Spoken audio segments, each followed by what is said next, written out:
Well, welcome everyone. It's Unscrew the News.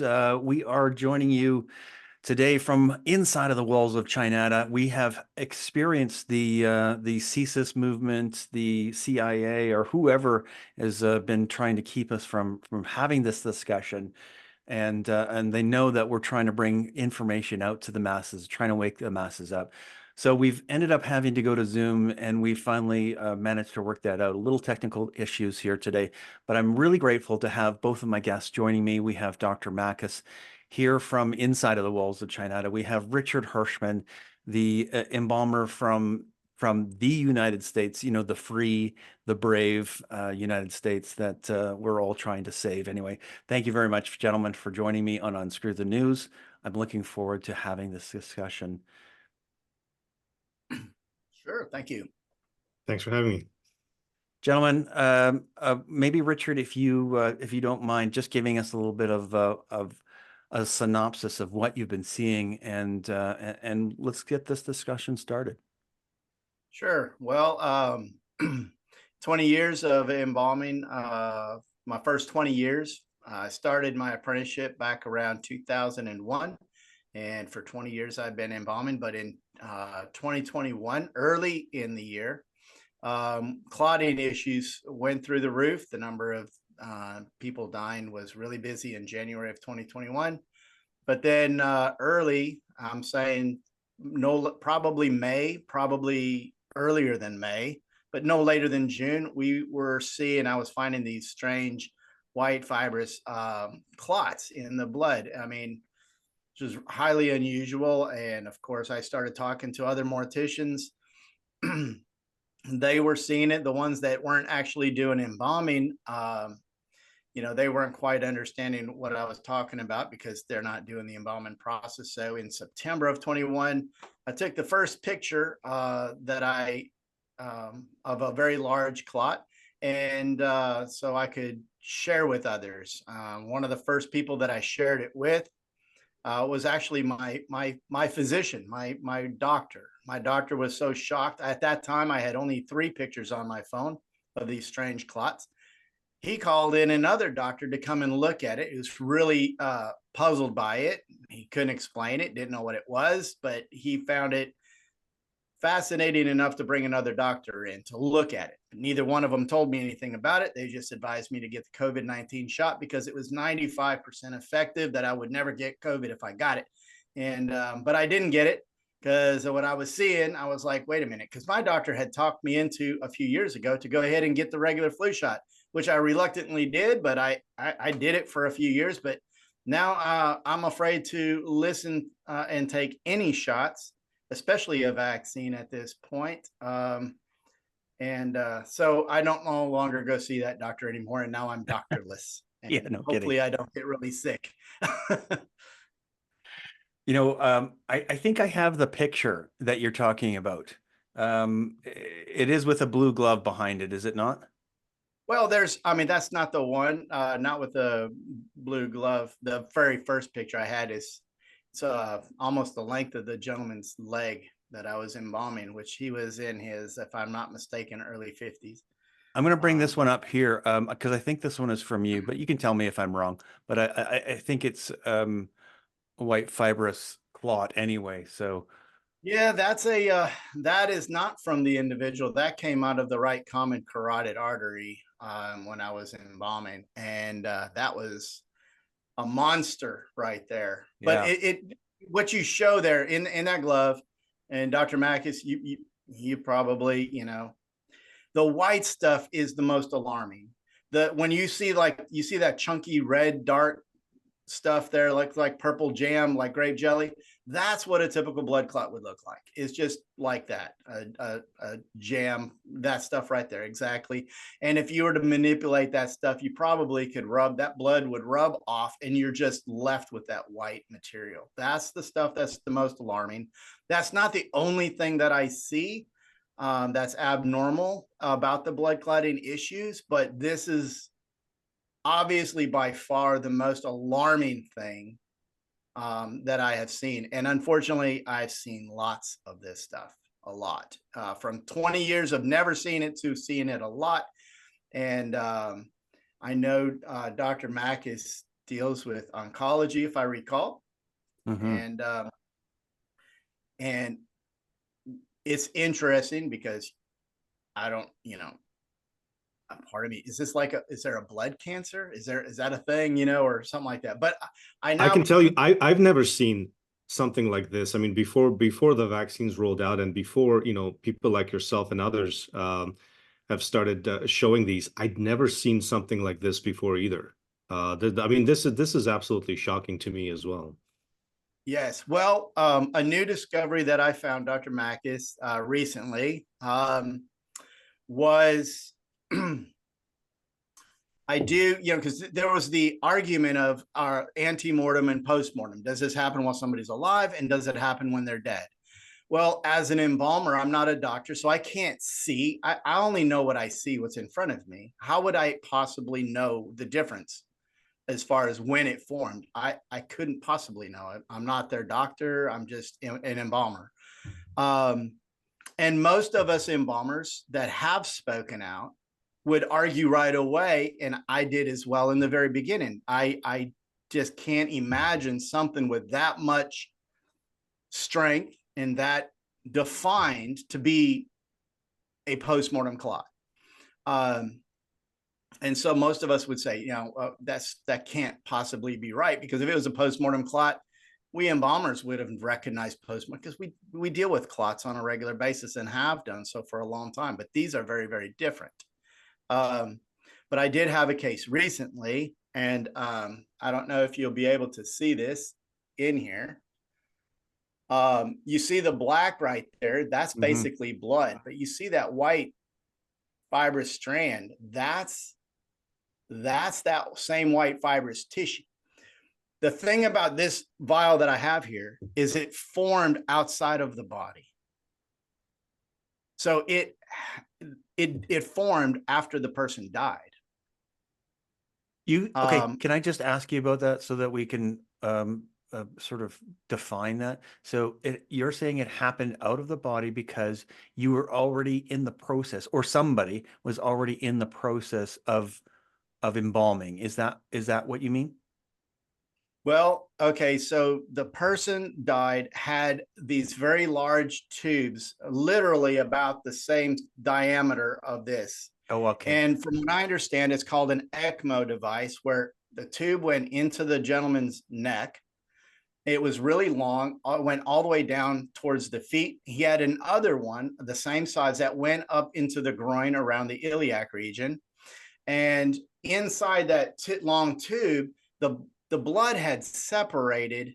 Sections were black and sections were like this yellowish looking liquid.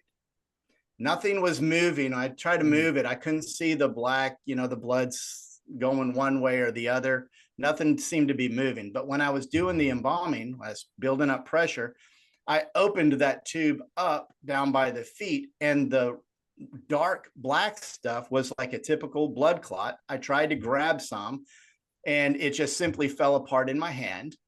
But then when that yellow stuff came out, these came out with it in that yellow stuff that formed in that tube. And I know it had to have formed in the tube, because where it went into the neck after I was done embalming, I had to remove that. And it had this little tapered end that I'm assuming went into the vein, and it had small holes so that the blood could go through. Those holes were way too small for these clots to go through. So it couldn't have entered the tube that way. And there was no way it was going to exit that way. So it formed in there. And the person had basically been dead and in a cooler for about 48 hours before we got permission to embalm. When they took the body out of the body bag, they saw the tubes. They weren't familiar with this, what was hooked up to them. And so they called me to come in there and see if I would take care of it. And that's how I found this. Now, it's alarming. But I know it can't be only postmortem, because we've had family members to tell one of the funeral directors that they had removed one of these white fibrous clots out of their loved one while they were still alive. And then later, ended up with another clot issues in the brain, and the person died. So how do you get white fibrous clots that are post-mortem from a living person? I don't know how that happens. So I believe what we're seeing is both. They're happening ante-mortem and they're happening post-mortem. But again, to me, I think this is evidence that there is something in the blood. These have got to be some kind of proteins, and they're somehow condensing or congealing together, whether they're alive or after they're dead. Something happens that causes it. But with these extra proteins in the blood floating around, or this extra substance, is that the reason why we're seeing so many rapid growing cancers and things like that? Because something's in the blood that ought not to be there. And that's kind of where I was wanting to speak to Dr. Makis about, to see, is there possibly a correlation that there's something in the blood that's causing cancers to grow? You know, it's fascinating. I wanted to show you something because we're talking about these clots and maybe being in a person who's still alive. And I've seen a few photographs that were really alarming. And these are people who are still alive. They've had these clots taken out of them, and they don't look normal. They're not as white, but they are quite firm in many ways. And so maybe I can Do you have the ability to share there? I'm going to try to see if I can screen share so that I could show you that. Let's see here. Bruce, could you enable screen sharing? There should be good. This episode of Unscrew the News has been proudly brought to you by nuggetstacker.com. Buy your silver and gold online, and they will ship it to your door anywhere in Canada.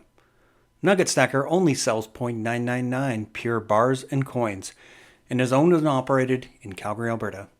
Nugget Stacker also offers Canada's first monthly gold and silver subscription. Start your subscription for as little as $50 per month, and when you hit the target amount, they will ship it to your door. Giving the gift of pure gold and silver to your loved ones is truly the gift that keeps on giving. Start your bullion subscription in December and get $20 off with code MERRY, MERRY.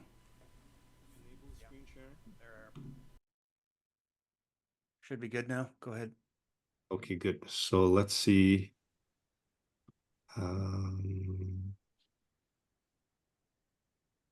Okay, so I don't know if, are you able to see this? Yes. Oh, yes. Yeah. So look at this. I mean, again, this is not a normal looking blood clot. Now, this is a gentleman who's still alive. Had this taken out of him in 2021, vaccinated. And you see this kind of reddish tinge to it. But look at, it's quite firm as well. Yes. And again, it's to me, it looks, abnormal. 4 weeks after my last Pfizer vaccine, these passed through my heart. Wow. I mean, and look at the length of these things. This is 5 inches or so, and fairly firm looking. There's a few of these. There's another one here. This is another lady who was vaccinated. I had Pfizer 3 boosters, last one in spring 2022. Now I regret getting the vaccine, but look at these things. Wow. Right? Yes. So again, I've seen lots of these, Dr. Makis, lots and lots and lots of these. Not always are they as pretty white as what we see here. Sometimes they are a little darker, and it's because there's blood mixed in with them. Yeah, and here's another one, but again, look at how firm they look. Yeah. Yes. Right. There's another vaccinated gentleman. They look plastic. Yeah. So some of these, even these, look at these sort of chunks that have this kind of a light color to them. They have sort of the blood, but again,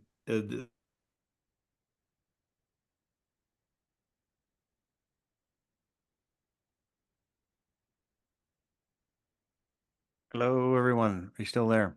The jelly. This is kind of a bit more of what I would expect.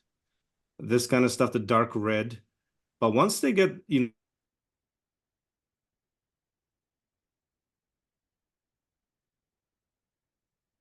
very bizarre, very bizarre.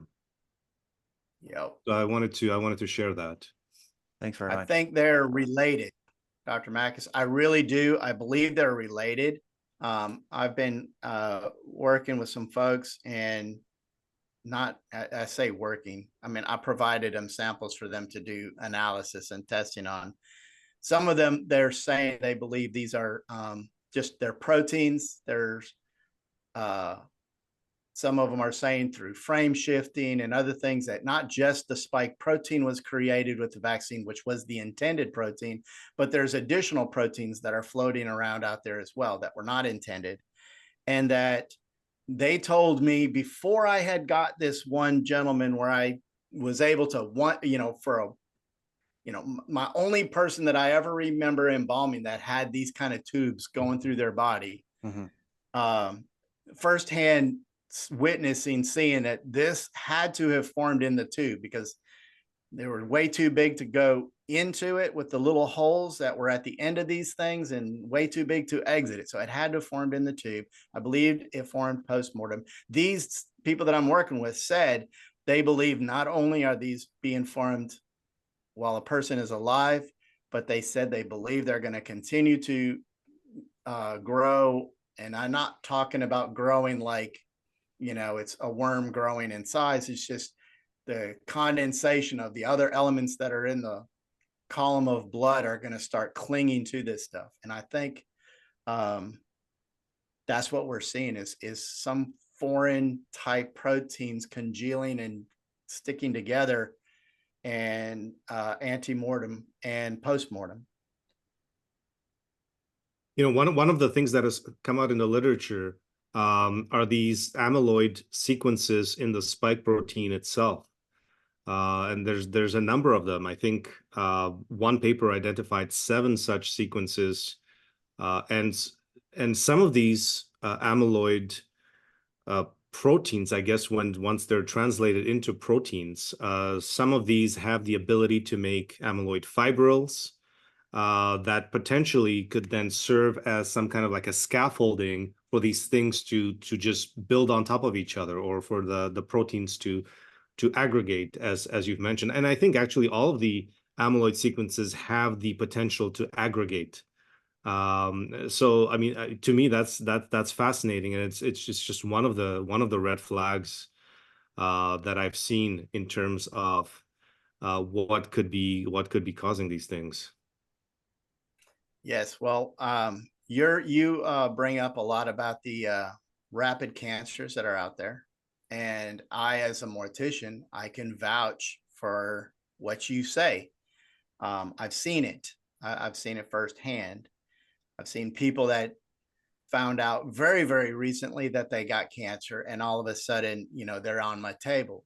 Some of them found out within days of being diagnosed. Some found out, maybe, a couple of weeks to a month or so, but they end up dying before they actually can get any kind of treatment, because apparently the oncology labs are pretty busy right now. It's hard to get an appointment. But I've embalmed lots of people in the past, in my, getting on 23 years of experience, that that died of cancer. And but even in all of those cases, I never seen stuff like this in their blood.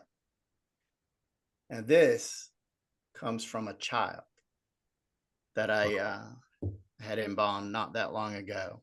I'm just going to say somewhere in their age range of 10 to 15 years old. Terrible.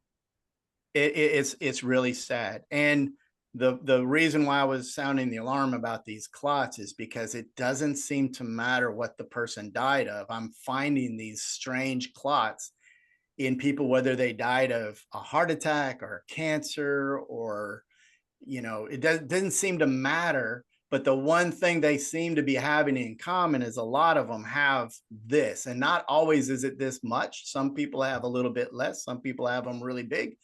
Some people have what we call dirty blood, where the blood looks really dirty. And sometimes I notice what looks like coffee grounds or grains of sand in there, which I spoke with a doctor in Michigan, Dr. Thorpe, Ken Thorpe. He's related to Dr. James Thorpe. And he said he was more concerned about the microclots than he was these big ones that we're seeing, because he thought that the microclots would get into small vessels. And if they start clogging capillaries or small vessels, then you're starving of that area of the oxygen and nutrients it needs. And that's not a good recipe for potential cancers, because then cancers can maybe have a fast time growing. What do you think about that? That's interesting. And I think this is actually that's a very important point that you bring up.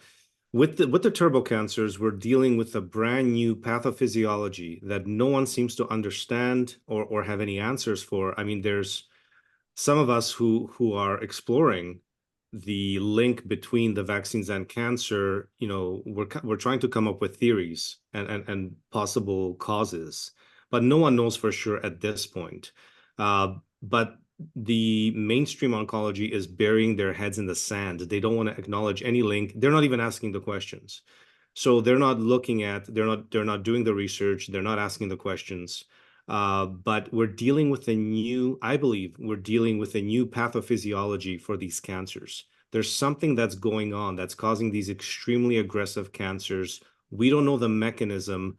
And now if, as you point out, if these people who are coming down with these extremely aggressive cancers, dying in a matter of months, sometimes even weeks or even days after diagnosis, and if they have these clots, if they all have these abnormal clots, there may be a relationship. And again, it's something that needs to be documented, databased, researched and published. But those of us who are asking the questions have usually been either locked out of our labs or stripped of our licenses. We're not able to do that work. And of course, the mainstream oncology is not going to do that work because they're denying any possible link to begin with. But I think it's an important point you bring up, because you're always looking for possible associations. And if these abnormal blood clots are being found in people who are coming down with these aggressive cancers and dying, that's an important thing to research and study. I would love to know what exactly these abnormal clots are composed of. Can someone actually determine what the proteins are in this thing, or what the various components are? And that, I mean, that would be so important to know. They're working on it. I know some of the group of the people where I've sent this. That's what they're trying to do. Dr. Arnie Burkhardt, on his interview with Ms. Haddock that he did, it was about a 2-hour long. They got a rubbery clot from some spun down blood, and they did some kind of an analysis and found out it was made up of like 139 proteins, I think is what he said. Wow. But what proteins are these? That's the big question. And my thought is, just as, again, I'm not a doctor or scientist, but my thought is your car engine is designed to run on a specific grade of oil, right? Now, you can maybe get away with a little bit of oil that's not that grade, and you might be okay. But if I decided I want to just save a bunch of money and I'm just going to get some cooking oil, vegetable oil, and put it in my car, how long is that going to work? And so my thought is we have our blood system, or, our blood is designed to do things. It's supposed to have platelets, fibrin, all these different things in the serum. But what happens when we introduce a foreign substance into the blood? And if that's circulating around, the more of that abnormal stuff you have circulating around, it cannot possibly be healthy for the rest of the body, because you're replacing you're replacing what's supposed to be there with something that's not supposed to be there. Right. And I think these clots that I'm seeing right here, these funky things that I've shown pictures of, is nothing more than, again, antemortem, postmortem. It doesn't make any difference. It's evidence that something is there that used to not. And we got to be able to figure out how to get rid of that, or to mitigate that. And I do believe there is a test. If you wanted to test a patient or something like that to find out if they have this in them while they're still alive, and that is to simply get a vial, a tube of blood, draw about 30 mLs of it, set it up on the stand, up and down, just like this, and let it sit for several hours, and wait till the blood settles to the bottom and the serum in the top, and then see if that rubbery substance forms in the middle.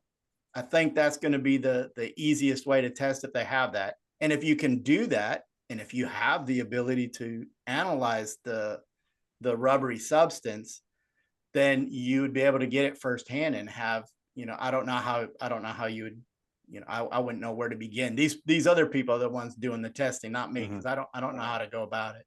Well, I would imagine that there would be ways to take a vaccinated individual, take a sample of their blood, look for abnormal proteins just present, and then look at the characteristics, maybe if those proteins can be isolated. And I think you brought this up earlier.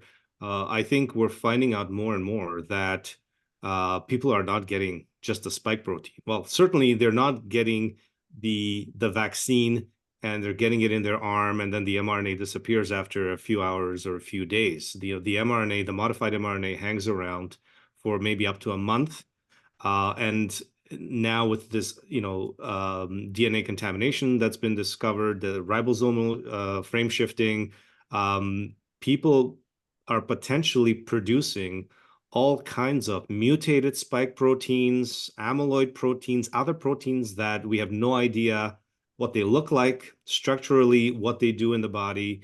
It just looks like a big mess. And, some people are more fortunate, and maybe they get less of the contamination, DNA contamination, or even the functional RNA. And then some people are, less fortunate, and they end up with a lot of, contamination, and maybe a lot of these abnormal proteins that are being created in their body, and maybe end up in the bloodstream and end up aggregating and causing these clots. So Guys, I mean, this sorry. yeah. I was just going to say that we're kind of short on time. I know that you have about 3 minutes here, Dr. Makis. I did want to say one more thing, just in relation to, you were talking about dirty blood, Richard, and the microclotting, and you're talking about, Dr. Makis, the cancers that are forming, and it's, some people are affected in different ways. It's like the plan was death by 1,000 cuts, and it's so hard to actually find, pinpoint what is causing these problems, because everybody is affected differently, and so perhaps that is the modus operandi, right? I mean, maybe that's what it is. Yeah, absolutely.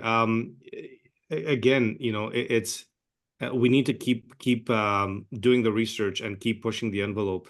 And I think it's, I'm very happy to hear, and see your photographs. I mean, they're incredible photographs, the work that you're doing, and of course, the people who are actually looking at these clots, looking to see what these things are composed of. I think this is extremely important work. And I'm really looking forward to seeing some new results and discoveries, and see what these things are, and see if we can actually help people, who are walking around making these abnormal things before they end up, dying suddenly, or they end up with these clots, clogging up the big arteries and veins. Right. And if they're soluble, I'm afraid that people might be walking around with them thinking that they're fine, and they're not necessarily, but you won't know unless you do some kind of a test to find out if they have it. but there's not a lot of people that actually do live blood analysis. Dr. Anna Mahalcha has been working on this. I sent her some of these clots. She's been looking at this stuff, and she's been going at it. There's others like Dr. Ryan Cole, he's gotten these things. I know there are people investigating, and people try to throw this and trying to make me, this is all a conspiracy theory, but none of them have ever shown any of the textbook images of these kind of clots prior to when I started sharing them. Yeah. So they've had 2 years. They're a real thing. And you're right, Dr. Makis. I agree with everything you just said. And we need more investigation for sure. Well, I appreciate it. Thanks very much, Dr. Makis, for joining us. I know that you have to go, so we're going to end this conversation here. Thanks very much, everyone. God bless. Continue to watch Unscrew the News and share our information so that we can help other people to understand what's going on. And Richard, stand by here while I just end up with a recording. But thanks very much for watching Unscrew the News today, everyone. And God bless. Take care. Thank you so much for watching Unscrew the News. I appreciate your participation in freedom in Canada.